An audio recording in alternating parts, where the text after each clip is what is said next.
Si algún gobierno ha avanzado en el conocimiento de los derechos de las comunidades indígenas y de las comunidades afros en Colombia, es el gobierno del presidente Santos. Fue en este gobierno cuando se separó el Ministerio del Interior del Ministerio de Justicia, cuando se creó la Dirección de Consultas Previas en el Ministerio del Interior, que cuenta con una infraestructura, con un recurso humano calificado, capacitado, de más de 100 personas dedicadas a trabajar en estos temas de consultas previas en las comunidades,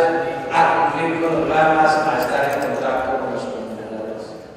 Este gobierno reconoce el derecho de esas comunidades a las consultas previas, ese derecho fundamental. Y en el tema de los indígenas y de los derechos de los indígenas, sí que hemos avanzado en estos últimos años. Hace escaso mes y medio, el gobierno del presidente Santos en el Palacio de Nariño, con la asistencia de los principales líderes de las comunidades indígenas de Colombia, expidió un decreto constitucional autonómico que las mismas comunidades indígenas, usted lo sabe, senadora Andrade, usted lo sabe, senadora Vilama, han calificado de histórico. El doctor Horacio Serpa, usted que fue presidente de la Constituyente, en 1991 se le había ordenado al Congreso legislar para garantizar el manejo autónomo de los recursos de la salud y de la educación por parte de las comunidades indígenas. 23 años después, ningún gobierno ni ningún congreso se había ocupado de sus derechos. Este gobierno tomó la decisión de expedir esos decretos autonómicos que ya hoy hacen parte del ordenamiento jurídico colombiano. Y si no se firmó el viernes, se debe estar firmando esta semana por parte del presidente otro decreto para garantizar jurídicamente la propiedad de los territorios ancestrales por parte de las comunidades indígenas. Habíamos tenido un problema muy serio en materia de las consultas con las comunidades afros, porque la Corte Constitucional tumbó unos decretos expedidos por el gobierno en materia de lo que se denomina la consultiva afro, el mecanismo de interlocución y de consulta a las comunidades afros de las distintas decisiones del gobierno nacional y de los proyectos de ley. Y afortunadamente la Corte Constitucional ya le fijó una hoja de ruta al Ministerio del Interior y al gobierno para las consultas,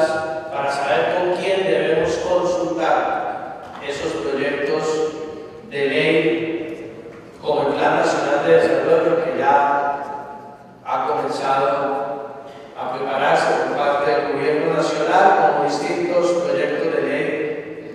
cuya consulta previa es obligatoria, y nos hemos comprometido con la Corte Constitucional a seguir esa hoja de ruta y a seguir esos procedimientos señalados. Estamos trabajando, conversábamos ahora informalmente con el senador Iván Duque, quien conoce bien de estos temas, en determinar en el Ministerio del Interior una ventanilla única. Ya estamos avanzados en ese procedimiento y esperamos tener resultados en los próximos meses para que todas las solicitudes de consulta previa tengan un solo procedimiento, una sola consulta. Nos hace falta avanzar mucho más en el tema de la integralidad del tema ambiental, del tema de consulta previa, que tienen que cumplir los grandes proyectos estratégicos del país, pero con base en un decreto expedido el año pasado por el gobierno nacional. Hay un grupo de trabajo permanente que hoy lidera el vicepresidente de la República con el Ministerio del Interior, con los distintos ministros, en donde se determinan los proyectos de infraestructura estratégicos para el país, los cuellos de botella que hay, y garantizar el cumplimiento de esos procedimientos y de esos tiempos, para que nos vemos manera sabia el derecho de las comunidades para participar, para ser consultadas con respecto a estos proyectos y la agilidad y la eficiencia